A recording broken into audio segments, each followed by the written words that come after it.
নমস্কার, আপনাদের সকলকে স্বাগত। আজকে আমি রূপচাঁদ মাছের একটা রেসিপি করে দেখাবো। এই রেসিপিটা সম্পূর্ণ আমার নিজস্ব রেসিপি।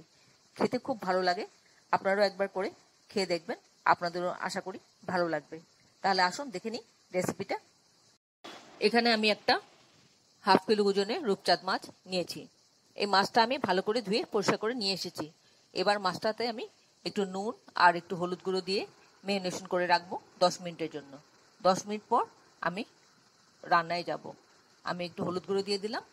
এবার ভালো করে মাখিয়ে নিচ্ছি।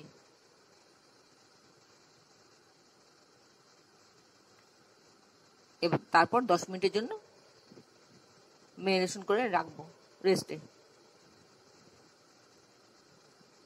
10 মিনিট বাদে কড়াতে সর্ষের তেল দিয়ে দিলাম। মাছটা আমি সর্ষের তেলেই রান্না করব। তেলটা গরম হলে পরে মাছের পিসগুলো একে একে ভেজে তুলে নেব। এই মুহূর্তে আপনারা কে কোথা থেকে, কোন শহর থেকে, কোন দেশ থেকে আমার এই রেসিপিটা দেখছেন, প্লিজ একটু কমেন্ট বক্সে কমেন্ট করবেন। আমার তাহলে খুব ভালো লাগবে। আর নতুন কোনো বন্ধু প্রথমবার আমার চ্যানেলটাকে দেখে থাকলে আপনাকে একটা বিগ হাগ জানাচ্ছি। চ্যানেলটাকে সাবস্ক্রাইব করে নেওয়ার জন্য অনুরোধ রইল। পাশে বেল আইকনটা অ্যাক্টিভেট করে নেবেন, যাতে পরবর্তী আমার সমস্ত রেসিপির নোটিফিকেশন সবার আগে আপনার কাছে এসে পৌঁছয়। আর আপনি যদি ফেসবুক থেকে দেখে থাকেন তাহলে ফলো অপশনটা ক্লিক করবেন আর একটা লাইক দেবেন। তাহলে আপনি আমার সাথে জুড়ে যাবেন। আপনি আমার সাথে জুড়ে গেলে আমার সমস্ত রেসিপি নোটিফিকেশন সবার আগে আপনার কাছে এসে পৌঁছবে। মাছটা আমার ভাজা হয়ে গেল। এবার সেকেন্ড ব্যাচটা দিয়ে দিচ্ছি। এইভাবে আমি সবটা মাছ পুরো ভেজে আমি তুলে নিচ্ছি। আপনারা যারা এখনো পর্যন্ত আমার চ্যানেলটাকে সাবস্ক্রাইব করেননি, ঝটপট সাবস্ক্রাইব করে নিন। আপনাদেরকে আমাদের মাঝে দেখতে পেলে আমাদের খুব ভালো লাগবে। আমার সবগুলো মাছ ভাজা হয়ে গেছে। এবার আমি এর মধ্যে 5 ফোড়ন দিয়ে দিলাম। 5 ফোড়ন দিয়ে একটু পেঁয়াজ কুচি দিয়ে দিলাম আর কারি পাতা দিয়ে দেবো একটু ফ্লেভারটা আসার জন্য। এই কারি পাতাটা দেওয়ার জন্য ফ্লেভারটা কিন্তু একটা অদ্ভুত খুব সুন্দর হয়। আর 5 ফোড়ন আর কারি পাতা মিশিয়ে একটা খুব সুন্দর একটা ফ্লেভার হয়। পেঁয়াজটা খানিকক্ষণ ভাজা ভাজা হয়ে যাওয়ার পর এর মধ্যে আমি দেবো 1 চা চামচ রসুন বাটা, 1 চা চামচ আদা বাটা, আর দেবো 1 চা চামচ কাঁচা লঙ্কা, পাকা কাঁচা লঙ্কা বাটা, আর দেবো কাশ্মীরি মির্চ 1/2 টিস্পুন, আর দেবো জিরে গুঁড়ো 1/2 টিস্পুন, হলুদ গুঁড়ো 1/4 টিস্পুন, আর নুন স্বাদ মতন দিয়ে সামান্য একটু জল দিলাম। দিয়ে মশলাটা একটু কষিয়ে নেব। খানিকক্ষণ মশলাটা এইভাবে ভেজে নেব।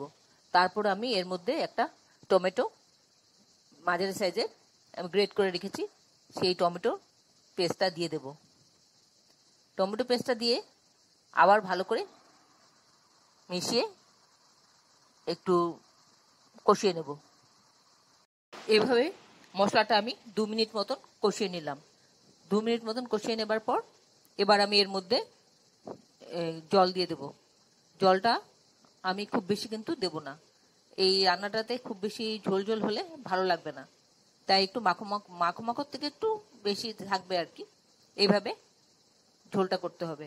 এইভাবে করে আপনারা একবার করে খেয়ে দেখবেন, আশা করি আপনাদের ভালো লাগবে। আমার তো খুবই ভালো লাগে এইভাবে করি আমি রান্নাটা। তারপর জলটা দেওয়ার পর যখন একটু ফুটতে আরম্ভ করলো তখন আমি মাছ ভাজাগুলো দিয়ে দিলাম এর মধ্যে। মাছ ভাজাগুলো দিয়ে খানিকক্ষণ ফুটিয়ে নেব। সেও আবার 2-3 মিনিট মতন মিডিয়াম ফ্লেমে রেখে ফুটিয়ে নেব, যাতে এর ফ্লেভারটা সবখানে অ্যাড হয়ে যায়, মাছগুলোর মধ্যে মশলার ফ্লেভারটা যায়।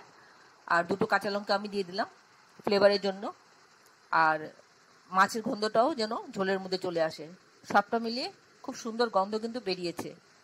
আপনাদের যদি কোনো এই রেসিপিটা সম্পর্কে যদি কোনো প্রশ্ন থাকে আমাকে কমেন্টসে জানাবেন, আমি আপনাদের উত্তর দিয়ে দেব। আর রান্নাটা কেরম লাগলো আপনাদের মতামতটা অবশ্যই জানিয়ে দেবেন। আমি আপনাদের মতামতের অপেক্ষায় আছি। খুব সিম্পল রেসিপি, অথচ খেতে বেশ ভালো লাগে। একঘেয়ে মাছের ঝোলের থেকে একটু আলাদা, তাই আরো বেশি ভালো লাগে। অবশ্যই একবার এভাবে বানিয়ে খেয়ে দেখবেন।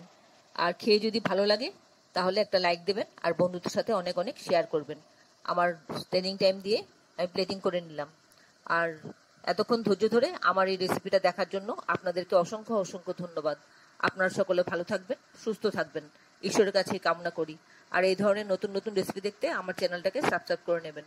পাশে বেল আইকনটা অ্যাক্টিভেট করে নেবেন, যাতে পরবর্তী আমার সমস্ত রেসিপির নোটিফিকেশন সবার আগে আপনার কাছে এসে পৌঁছয়।